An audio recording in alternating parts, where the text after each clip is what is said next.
Bienvenue dans cette nouvelle édition du Morning News. Au sommaire, fin du dialogue politique au Bénin. Les échanges ont abouti à 18 recommandations, des mesures d'apaisement devant permettre de décrisper le climat politique. Quatrième journée anti-impérialiste au Burkina Faso. Des organisations de la société civile étaient réunies ce samedi 12 octobre à la Bourse du Travail pour exiger le départ des forces étrangères du pays. Et les jeunes Sénégalais de moins en moins nombreux à vouloir tenter l'aventure de l'immigration. L'agence Frontex note un net recul des volontaires au départ, plus enclins désormais à créer une activité dans leur pays. Le dialogue politique s'est achevé au Bénin. Ce samedi 12 octobre, le rapporteur général présentait les conclusions des échanges. Un rapport qui contient 18 recommandations afin d'apaiser le climat politique. De l'autre côté, l'opposition tenait en parallèle un contre-dialogue. Et là encore, une liste de doléances a été présentée. Reportage de notre correspondant Lefty Ouno. Au Bénin, les pourparlers politiques en vue d'une sortie de l'impasse sociopolitique se sont achevés samedi 12 octobre 2019 à Cotonou. Les acteurs politiques conviés au dialogue politique initié par le chef de l'État Patrice Talon ont approuvé 4 points de consensus et 18 mesures d'apaisement. Il s'agit entre autres du maintien du principe de cautionnement et quitus fiscal, l'institution des élections générales, la mise en œuvre du statut de l'opposition, l'abandon des arrestations et des poursuites à caractère politique. Le rapport des travaux a été transmis au chef de l'État Patrice Talon. Les propositions d'amélioration au test feront bien l'objet d'une appréciation attentionnée de la part de mon gouvernement qui, je vous le réaffirme, prendra toutes les responsabilités qui sont les siennes. Les principaux partis de l'opposition, sous l'égide de l'ancien président Nicéphore Soglo, ont rendu public un rapport général portant des résolutions pour la restauration de la démocratie et l'état de droit. Les forces politiques de l'opposition recommandent, entre autres, l'abrogation des lois portant charte des partis politiques et code électoral, la dissolution de la 8e législature et la mise en place d'un organe faisant office de parlement transitoire. Le gouvernement actuel est dans une impasse. Il le sait pertinemment. Je crois que je l'appelle à nouveau à retrouver ses esprits. L'opposition appelle à une assise nationale en vue d'un dénouement de la crise sociopolitique qui secoue le pays.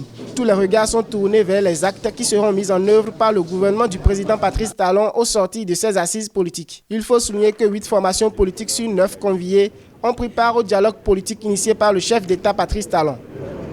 Et si la classe politique était mobilisée, la société civile n'était pas en reste. Attentive au dialogue politique, elle s'est réunie en assemblée générale.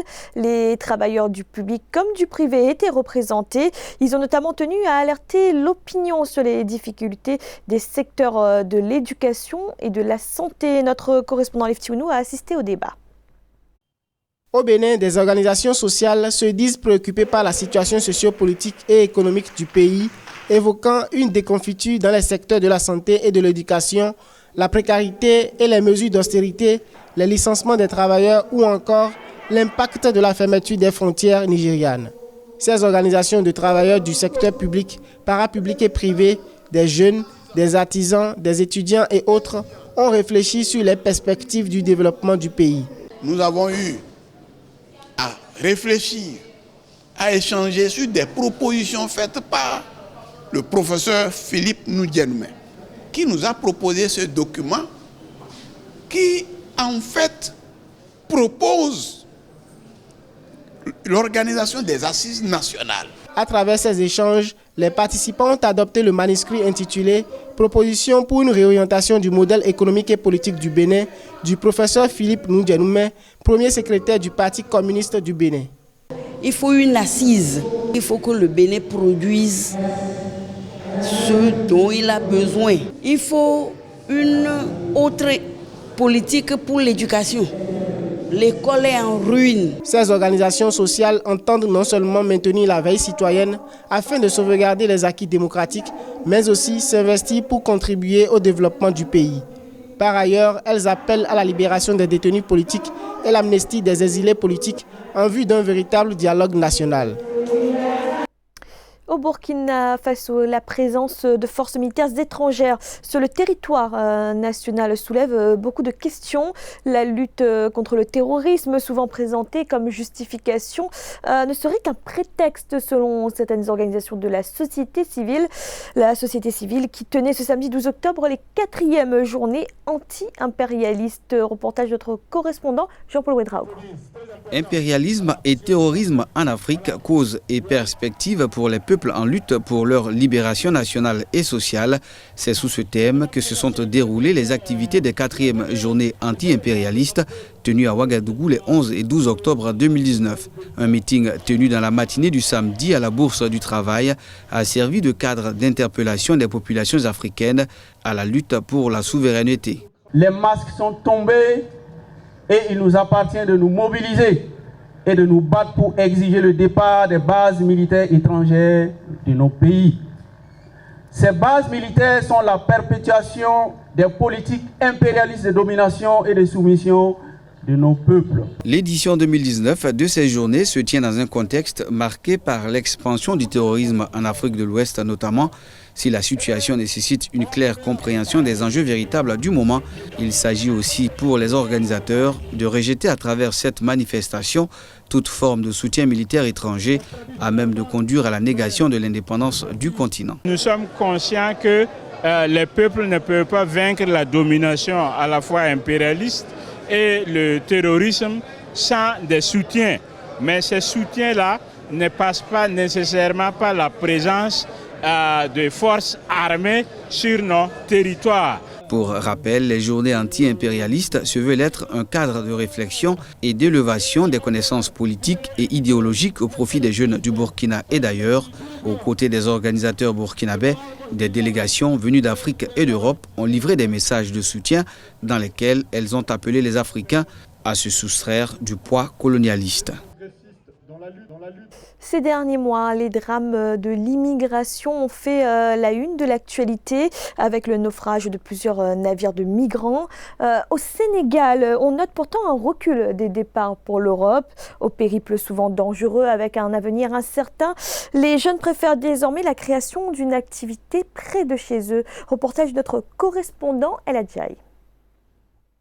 Ces 3 habitants de Yeumbeul, la banlieue de Dakar, étaient des candidats à l'immigration, mais ils y ont renoncé malgré leur quête d'un avenir meilleur. Fodé Thior, artiste musicien par exemple, qui devait débourser 2 700 000 francs CFA pour rallier l'Europe, a finalement choisi d'investir dans l'entrepreneuriat.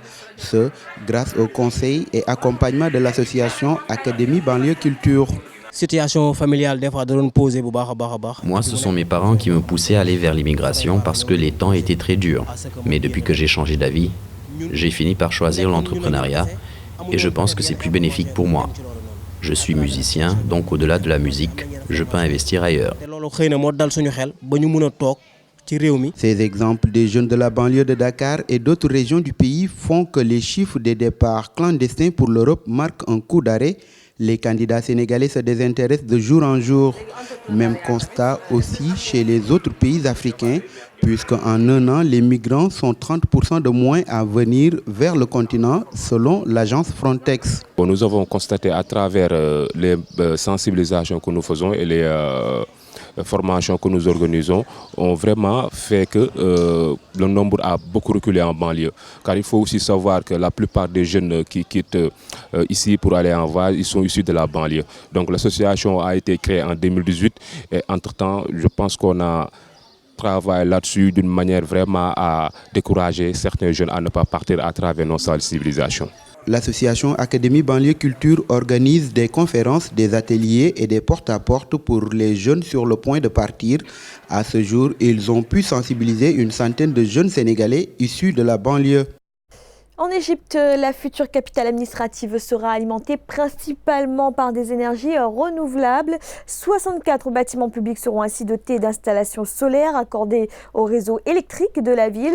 Des entreprises ont déjà répondu à l'appel d'offres qui sera clôturé le 16 octobre prochain. Cette initiative a reçu l'appui du Programme des Nations Unies pour le développement. La nouvelle capitale administrative pourrait abriter jusqu'à 40 millions de personnes d'ici 2050. Au Togo, une campagne digitale a été lancée afin de formaliser les micro-entreprises. Cette campagne qui passe par le réseau social Twitter est dénommée Formalisons-les. Dans ce cadre, 50 acteurs du secteur informel seront identifiés et accompagnés d'ici la fin de l'année 2019. Reportage de notre correspondante Emefa Kofi. Sur le boulevard Jean-Paul II à Lomé, la capitale togolaise, s'est installé Ousmane avec ses brochettes soigneusement assaisonnées. Brochettes de la nouvelle génération a bénéficié de la campagne Formalisons-les du gouvernement togolais. Désormais, Ousmane peut avoir accès aux services financiers et des services d'appel d'offres. Je suis dans le statut formel, j'ai tous les papiers qu'il faut en tant qu'entrepreneur. Le bénéfice, ça varie de la journée, il n'y a pas un prix à donner, mais ça peut aller. 50 entreprises à formaliser et à accompagner avant le 31 décembre 2019. C'est l'objectif du secrétariat d'État chargé de l'inclusion financière et du secteur informel à travers sa campagne digitale de localisation des acteurs du secteur informel. Nous avons lancé donc sur les réseaux sociaux une campagne qui s'appelle avec le hashtag Formalisons-les, qui consiste en fait pour chaque Togolais présent sur les réseaux sociaux à nous permettre d'identifier dans son quotidien un acteur du secteur informel qu'il estime qu'il est nécessaire d'accompagner. Ça va de la couturière à la coiffeuse, à l'apprenti, au vulcanisateur, à la vendeuse d'Aïmolou, à la vendeuse de bouillie. Aujourd'hui, on ne peut pas avoir une crainte de la fiscalité pour formaliser ou créer son entreprise, puisqu'il y a une exonération fiscale pour les 2 premières années d'exercice. Le marché informel représente entre 20 et 30% du produit intérieur brut du Togo et absorbe environ 90% des emplois dans le privé. Faire de la fiscalité un outil d'accompagnement du processus au détriment des objectifs budgétaires de l'État, c'est ce que recommande, entre autres, l'Organisation internationale du travail à travers cette réunion tenue du 7 au 10 octobre à Lomé, la capitale togolaise. C'était le journal de la rédaction. Merci de l'avoir suivi. Retrouvez dans un instant une nouvelle édition de l'information.